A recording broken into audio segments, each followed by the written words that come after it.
Hi guys! For today's video nga ay nandito tayo ngayon sa may Marikina City at pupuntahan natin itong Ermitaño na kilalang kilala dahil sa masarap daw nilang smoked beef belly. Lagi ko nga itong nakikita sa news feeds ng FB ko at pagkatapos ay lagi rin itong pinupuntahan ng mga sikat na vlogger. So for today's video nga, ayan, itatry nga natin kung totoo ba na masarap ang kanilang smoked beef belly dito. Sunday night nga tayo pumunta dito at napakarami pa ring tao. So pero no worries naman, para sa parking ay malaki yung area nila. So ayan na nga at papasok na tayo dito. So separate yung mga areas nila, malaki ang area nila na yan. So may sasalubong naman sa inyo, tatanungin kung ilang persons kayong kakain. Tapos ituro nila kung saan nyo gusto. Meron silang air condition room, meron din sila dito sa taas na open area.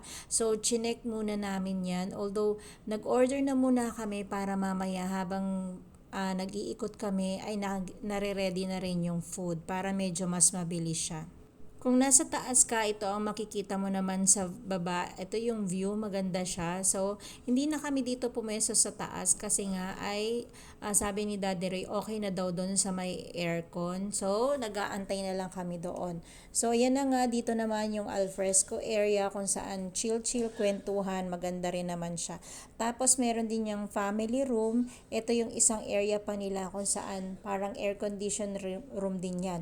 Tapos, meron din sila ditong video okay bar para sa mga magkakaibigan na gustong mag-chill lang, mag-relax, tas mag-video okay, meron din sila. So, dun sa mga places na yan, dito sa loob niyan, meron din sila mga arcades na pwede nyong paglaruan. So, pinasok nga namin tong area na to at dito nga nakita nila Kobe na may so, trinay nilang gamitin itong mini pool. Tapos yan sa kabilang, sa gilid naman yan ay meron ding dart. So, kung mahilig kayong mag-dart, ayan, pwede nyo rin yung gamitin.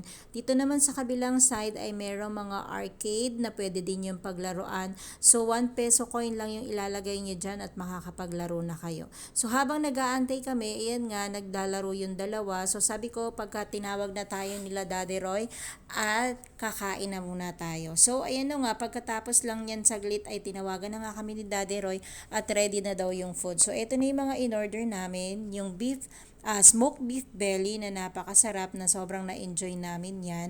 So, napakalambot lang nung laman yan. Parang melts in your mouth talaga. Sobrang na-enjoy talaga namin yung food dito. Masarap siya, tapos affordable din yung prices niya. So, yan yung mga bata, in-order na namin sila ng chicken fillet, tapos umorder din kami dito ng inihaw na hito, tapos lechon belly. So, ito na nga siya. Tapos yung inihaw na hito, at nag-order din kami dito ng steamed veggies. So, ito na nga po yung ating price reveal. So, ayan lang guys. Kung gusto niyo tikman yung pagkain dyan, punta lang po kayo sa may Marikina. Bye-bye!